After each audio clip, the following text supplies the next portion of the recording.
Hello and welcome to another edition of Bowl Fast Talk Straight after a fantastic game of T20 cricket. So far, we've had so many one-sided games. England lose, South Africa were excellent. South Africa got out of the tournament. England got to the semi-final.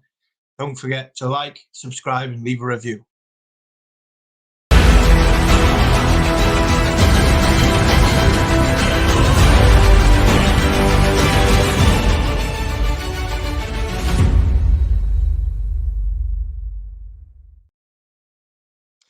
Well, I'm on my own, flying solo for today, and what a game we've witnessed right from the very start. England win the toss and ask South Africa to bat first. The permutations of South Africa needing to win by 60 runs or something right at the very start didn't go well for Temba Bavuma. In the at the toss, England win, make one change, and bring Mark Wood in for Tamal Mills. If anything, I thought they might have gone down the route of picking an extra bowler and possibly have left David Milan out and gone with a more bowling heavy team. They didn't.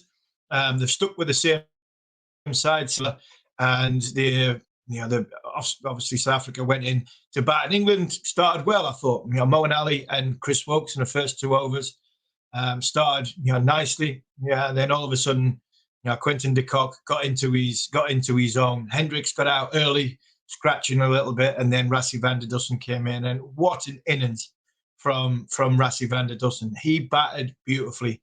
We first seen him probably 2 years ago, Christmas time, when TalkSport had the radio coverage for the games out in South Africa. Big fella came in, stands there, in the test matches.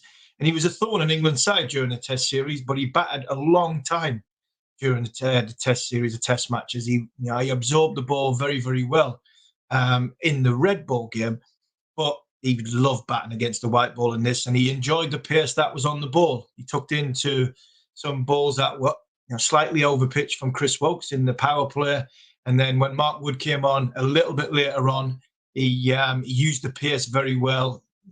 He put all his eggs in one basket. He went right across the off stump, looked to hit leg side because that was his go-to shot. That was what he was looking to do, and he batted beautifully. And England, big passages of play, slow South Africa down, and then Aidan Markham came in, and I thought he played a beautiful innings.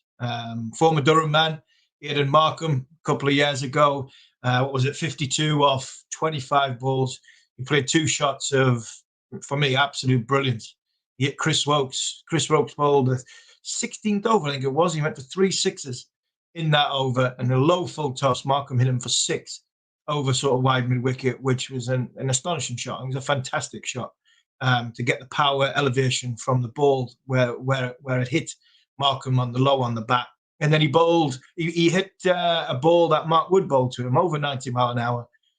Would have been 2-3 sets of stumps down the leg side, and he pierced short third man and backward point to an absolute rocket in an extra set. And I thought Markham played a really good innings. And then from there, England went on to the front foot with the bat. I thought Roy started again beautifully. When you look at the South African score, I thought it was a score that if England go and get this, this is a big score. Go and get 190.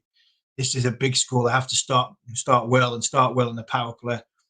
And I thought Jason Roy, again, he did. I thought he batted absolutely beautifully in that first 10 balls that he faced. Took a lot of pressure off Josh Butler. And so Josh could just ease into his innings and then hit the sort of back end of the power play. And then heartbreak for Jason Roy. Heartbreak. Absolute. Devastated for the kid because looks as though he's going to miss the semi-final and the final if England do get there. It happened to him in the World Cup 2019, but he managed to get himself back into full fitness before England won the World Cup final. But he was never really, truly, properly fit at the back end of 2019. And he's probably thinking, this is my tournament. I've worked so hard to improve my game against spin, so hard to improve my power play against the slower bowlers. And to be taken away like this cruelly through injury is heartbreak for the Surrey batsman.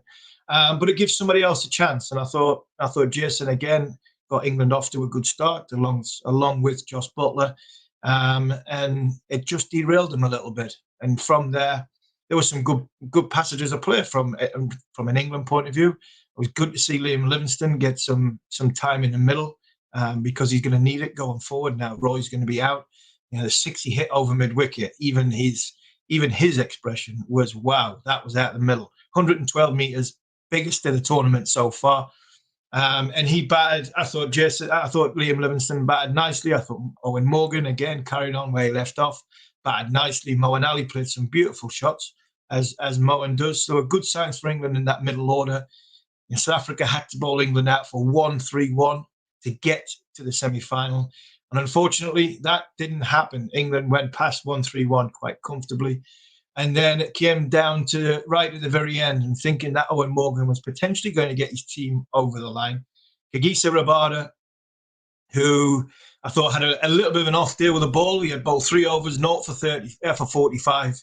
And then it just shows you how quickly things can change in T20 cricket.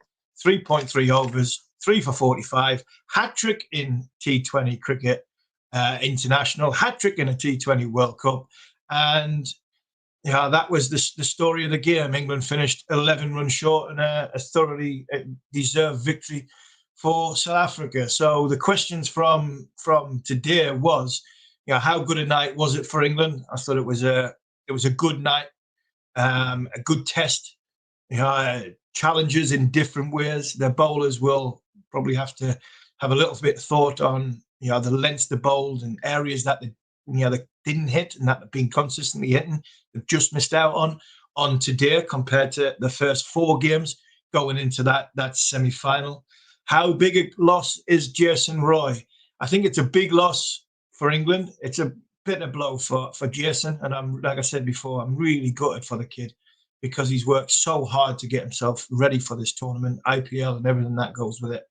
Then who replaces him? Well, a lot of the pundits, Nasser Hussain, Rob Key are saying, bring Sam Billings in. I do believe if Billings comes in, he has to go and open the batting. Like for like, England's formula, if this is the way it goes, is working. That would be if you brought Billings in my opinion. If I would personally go with David Willey. Looking at the way Livingstone played, he needs to bat more balls. I think Moeen Ali is quite competent to go in at number 4 and number 5, with Livingstone at the same 4, 5, and 6. So Morgan, Ali, and Livingstone. So for me, I'd bring David Willey in to bat it, to bowl possibly 3 or 4 overs, left arm option. The wicket seemed to get better in Sharjah today. I thought it was a better surface that we've played in so far. And I would go that way. I think I'd go Wokes at 7, Willie at 8, Jordan at 9 as a good enough middle order to face 3 to 5 to 7 balls at the end of an innings, if England are looking to set a game up and put responsibility on the batsman that goes forward. It was a good game for Mark Wood. He was expensive, but it was a good run out for Mark Wood. He hit good speeds, and he was aggressive. And I thought, that's it's another tick in the box positively for England to get another player back fit going. I thought South Africa were excellent. Where do they go from here? If this side sticks together, a couple of additions, it could be a real force in Australia in 12 months' time for the next T20 World Cup around the corner. And who do England want in the semi-final, with obviously what's happening over the next 48 hours? I don't think England want India. I think any Englishman, Australian, or Pakistani would want India out of the tournament, because it'll probably be an easier way through to potentially winning the tournament. Afghanistan, New Zealand tomorrow.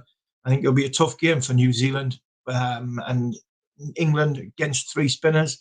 That could be a tough challenge if Afghanistan do get through. So it'll be interesting to see where they go and how they get. There's also a conundrum of, if India get through, they'll play in Dubai. If India don't get through, then England's semi-final, I think, is in Abu Dhabi. So there's still a lot of things up in the air for England or where they go next. But I would imagine New Zealand will, come on strong, like they have done in this tournament so far, and I think they will be the fourth team into the semi-final. So England against New Zealand, I think in Abu Dhabi next week, will be a mouth-watering game. Revenge, possibly, New Zealand will be looking for after the 2019 World Cup to get them to a final, which for me bodes, it's going to be a fascinating and fantastic semi-final of this World T20. Looks like it's going to be Australia versus Pakistan, England probably against New Zealand. And I'm still on my prediction for my boys to win the tournament, which would be absolutely brilliant. Thanks for joining us. It's been a great day for cricket. It's been a fantastic for the tournament. I think the tournament has thrived on close games. There have been too many one-sided games. I think this has been a very, very good and close game. And we'll look forward to next week. So again, like, subscribe, leave a review, and we'll see you soon.